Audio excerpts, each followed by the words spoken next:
Good morning, friends.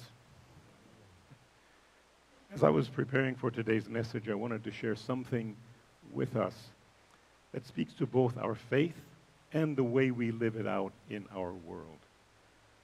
That's not an easy task, following a week like the world and this nation has experienced. And to be honest with you, I'd much rather that Pastor Julia were up here and not me, but we'll have to wait another week. So about today's sermon title, WYSIWYG. Some of you tech-savvy folks might have an idea what it is. For the rest of it, it's not some Gen Z slang, although it could be, I suppose. It's also not a secret theological code. It's actually a tech term, WYSIWYG. What you see is what you get. Basically, when you use certain software, what's on your screen is exactly what will be printed out. No surprises. Or maybe it's like Craigslist or eBay. Are they still around? I'm not even sure. But they have as is. What you see is what you get. WYSIWYG. And when I think of no pretenses, one person in our congregation comes to mind. Marge. You thought so too. Now don't worry, I asked Marge for permission to mention her in this service, so we're good. Unfortunately, she's not here, but if you're watching live stream, Marge, hello, get well. We welcome you back. If you know Marge, you know exactly what I mean. With her, there's no guesswork. Marge is upfront and unapologetically herself. Just a couple of weeks ago, she and I were talking in Hayden Hall after the service, and she gave me some unsolicited, Julia would say honest, fashion advice.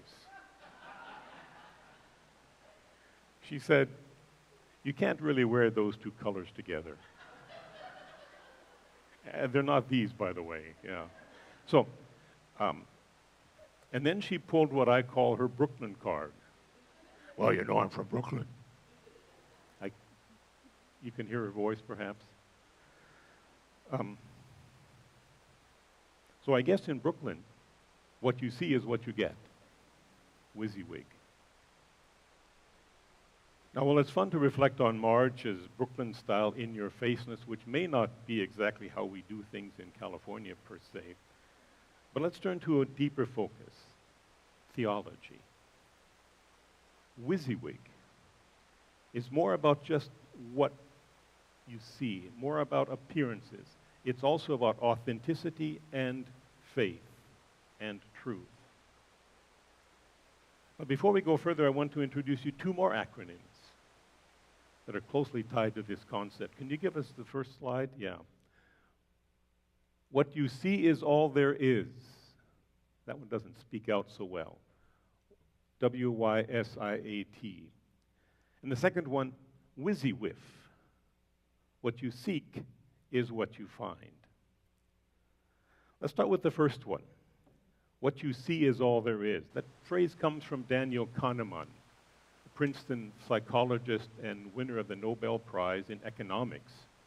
And Elizabeth, you'll need to tell us how economics and psychology fit together well enough to win a Nobel Prize. I don't know. Maybe you do.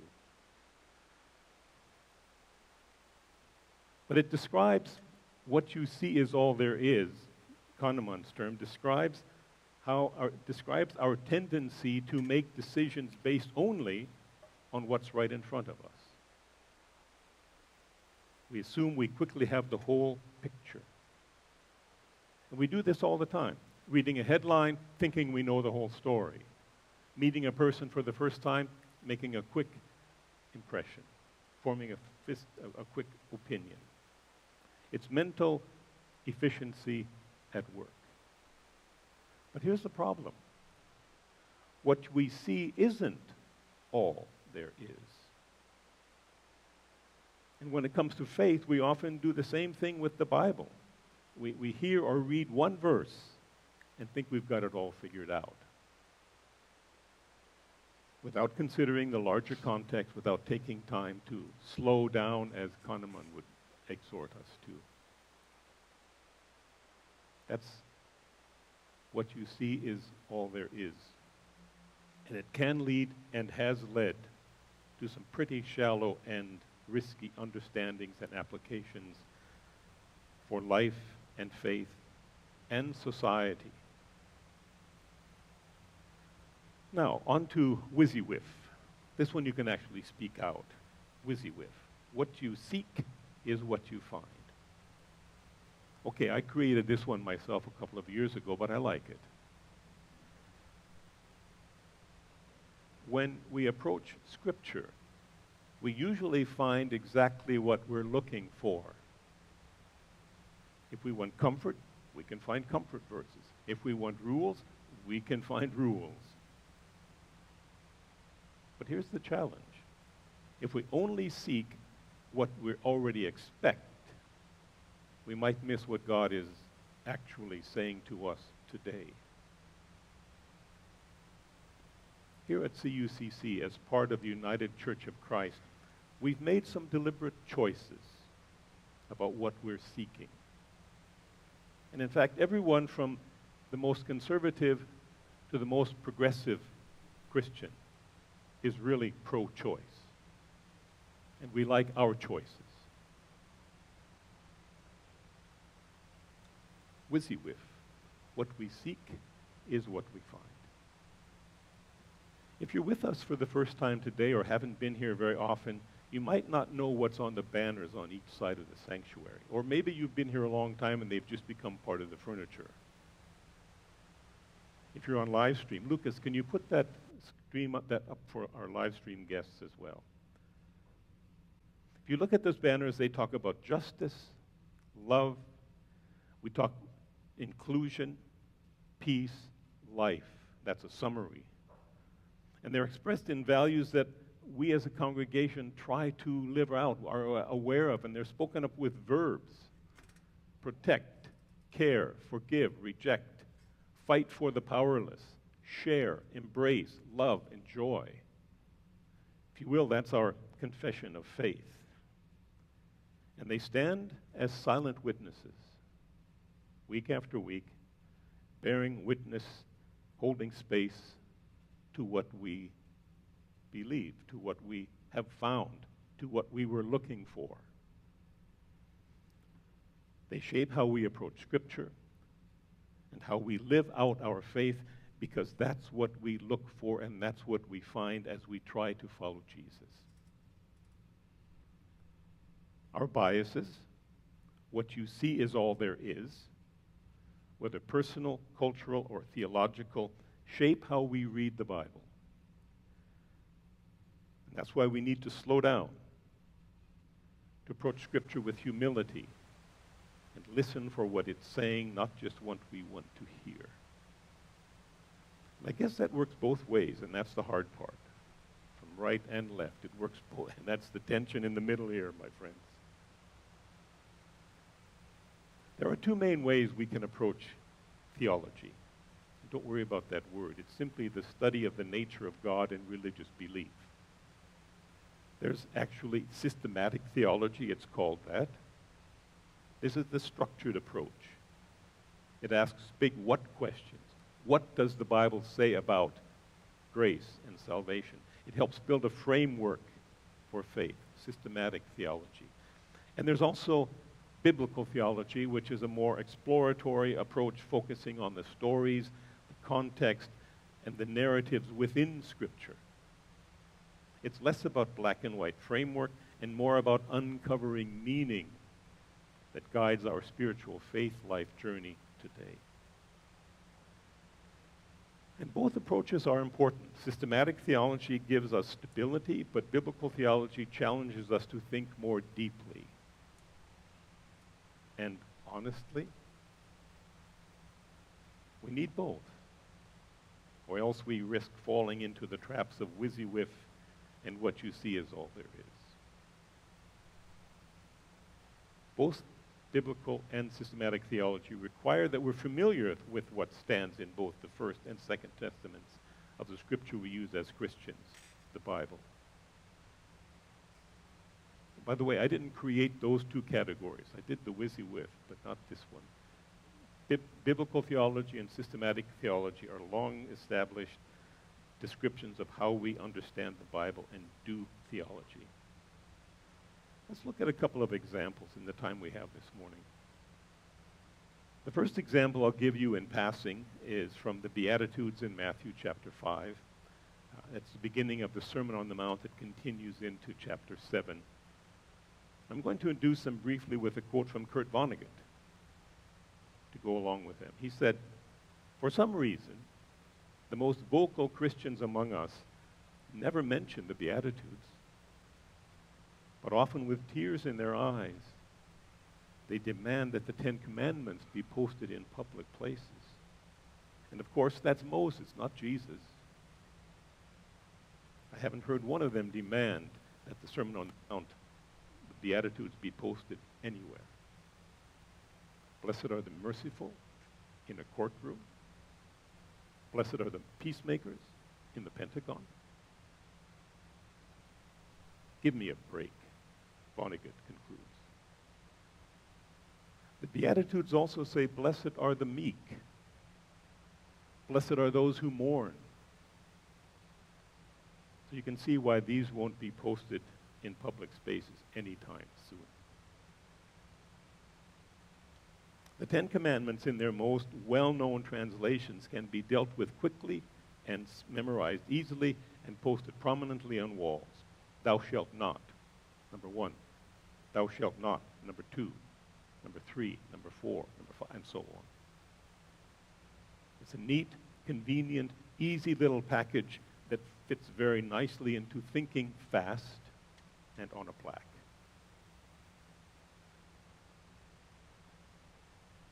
Let's put WYSIWYG, what you seek is what you find, into practice with another example. We heard Ephesians 5, a part of it, a section of Ephesians 5 this morning, in the inclusive translation. Thank you, Becky. In a different translation, it's famous for what line? Anyone know?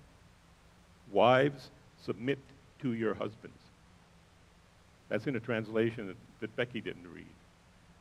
That's been quoted a lot, and often without the fuller context, even less context than Becky shared. And it's been used socially and politically. But if we slow down and read the whole chapter, even in that older translation, which gives us wives submit, we realize it's about mutual love and self-sacrifice, not about hierarchy. So we heard it this morning from the Inclusive Bible. That's a choice I made. Remember, we make choices. And the summary of that is defer to one another out of reverence for Christ. Love one another as Christ loved the church. Did you catch the shift how that shifts things as Becky read it? Slowing down and choosing to keep our banners in mind allows us to see a larger picture, mutuality, love, and respect instead of just submission.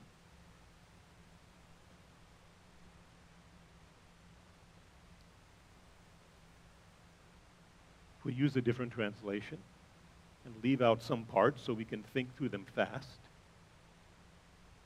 because what you see is all there is, Ephesians 5 can be made to include only those challenging verses, particularly around marriage and relationships. If you use the traditional King James translation from 1611, which goes, wives submit to your husbands, that's a clear endorsement of rules for hierarchy and a specific kind of marriage. Because of our banners and what we're looking for, we don't believe Paul is calling for dominance or control. He's calling for mutual love and self-sacrifice modeled after Christ's love for the church. But that part is quickly overlooked, jumped over, and the exhortation for wives at the beginning and it ends that way too, with some reading of that, and often expanded to include all women. Have you heard some forms of that in society recently? It has many different shades.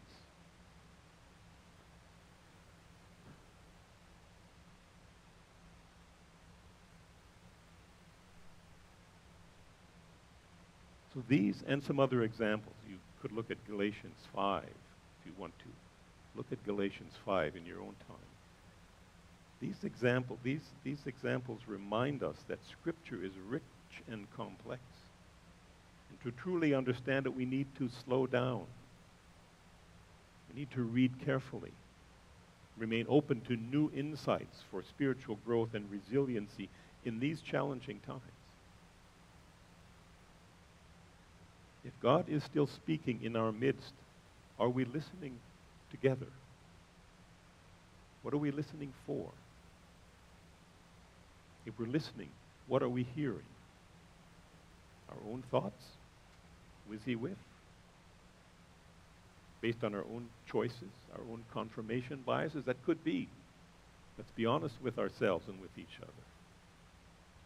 Or do we just go with Daniel Kahneman, what you see is all there is, quick, as the Italians say, basta.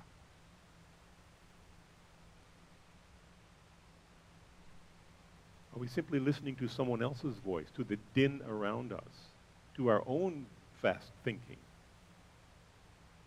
If we're hearing, how are we responding? Three weeks ago, we heard an example of reflection during Rhonda and Kevin's sermon on the Magi. They didn't just tell us the familiar 3 kings came from the east because they saw a star, where is the baby? They didn't do just that.